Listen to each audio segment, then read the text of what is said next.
everyone, Carlo here. Welcome to the vlog. This is the channel where we talk about sneakers, life, and tech. And for this episode, it's all about this. This is the latest ADIDAS ULTRABOOST to come out. This is called the ADIDAS ULTRABOOST Summer Rdy. And as the name implies, it's supposed to be cooler for your feet for the warm weather. Well, here in the Philippines, it's rainy AF, so I'm not too sure if this is the best shoe to wear. But yeah, if you're curious about this, we'll be doing a casual review on it. We'll be comparing it to the first ADIDAS ULTRABOOST. I'm not sure if this is the 1.0, 2.0, or 3.0, but we'll be comparing it to the experience in this. And of course, we really have to compare it with the ADIDAS ULTRABOOST 20 as well. So if you're curious about the ADIDAS ULTRABOOST Summer Rdy, this is the video for you. Keep on watching. Let's go.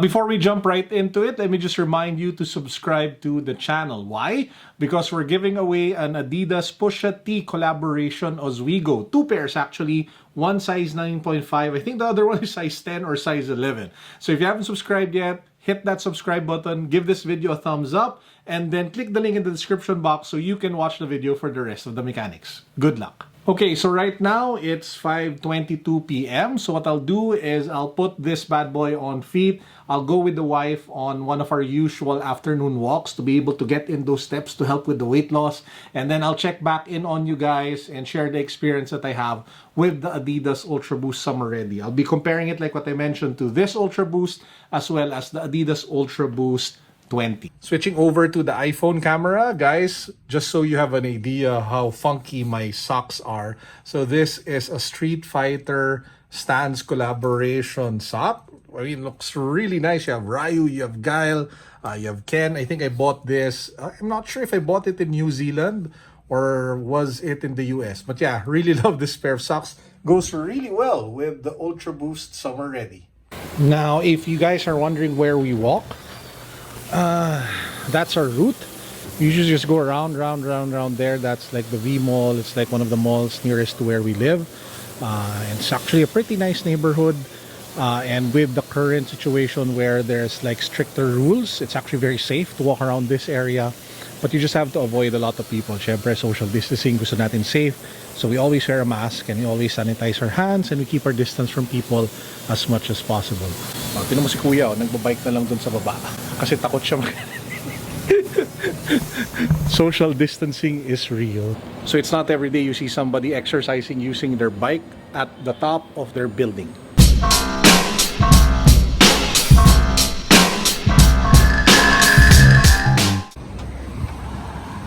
Diyan kami dati nag-gym, pero sarado na siya.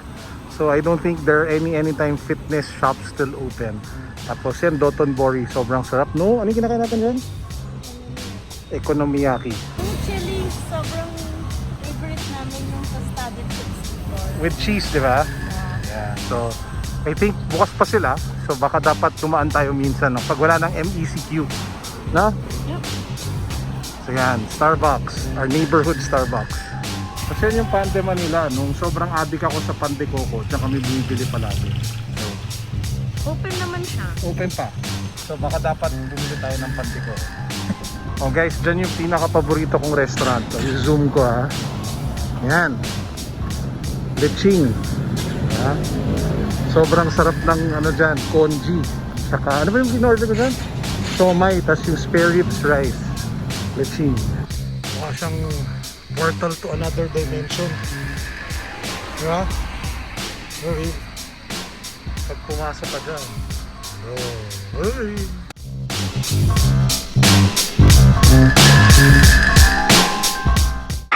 Okay, so we're back here in the condo. We did a little close to 7,000 steps based on our Fitbit with the ADIDAS ULTRABOOST Summer Rdy. So how was it? How was the shoe compared to the other ULTRABOOSTs? To be honest, it's my least favorite among the three. And I'll give you a couple of reasons why. Number one, the top of the part of the shoe near the ankle, It's just a little bit hard and narrow, so there's not a lot of give. So number one, it's hard to slip your foot in, and number two, if you have fat ankles like me, there's a tendency for the edge of the tongue to bite deep into the top of your ankle, which kinda is annoying and a bit painful after walking in them for a couple of, I don't know, like maybe around a dozen or so minutes. So that's one of the most annoying part of the shoe. You don't have that problem with the ADIDAS ULTRABOOST, the first series. Let me just get that shoe, for example, because this part is really padded and it's really soft. And you also don't have that problem with the ADIDAS ULTRABOOST 20 because this part is also very soft and it just nestles comfortably on the top of your ankle or your foot. So you don't have that particular issue with the two other UltraBoosts that I just mentioned. Now, another issue that I have with the sneaker is that it does fit a little bit, I mean, it's not tight, but it is kind of constricting. So you don't get the wiggly toe feeling that you get with the knit upper of the ADIDAS ULTRABOOST, this particular model, especially with the prime knit that you have with the ADIDAS ULTRABOOST 20 or the 19. So I feel that in terms of upper flexibility, these two UltraBoosts still outperform the ADIDAS ULTRABOOST Summer Rdy. And probably the most defining feature of the ADIDAS ULTRABOOST Summer Rdy is supposed to be more breathable. And yes, granted, that is true. That is definitely the case. You do feel a little bit cooler, especially if it is, I don't know, maybe windy or it is warm and you want more ventilation in your shoes. But I honestly feel that the knitted upper already of the UltraBoost 1 to 4.0 and the 19 to the 20 already does the job really well. So in short, I don't see the purpose or the need specifically for my life. Maybe people are maybe professional runners in warm areas and they really need the additional ventilation and breathability, then that makes sense for them. But to be honest, for me, it's my least favorite UltraBoost to date, and I still prefer those two UltraBoosts over that one any day.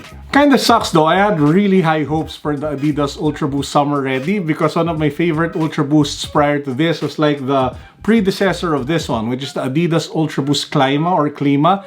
It looks like your typical UltraBoost, but it had bigger perforations on the knit upper, so you could really see the holes. but yeah, that one I still feel is better than this one. So yeah, that wraps up our vlog for today. I hope you guys are all okay. I hope you're all fine. I hope you're safe and healthy at home.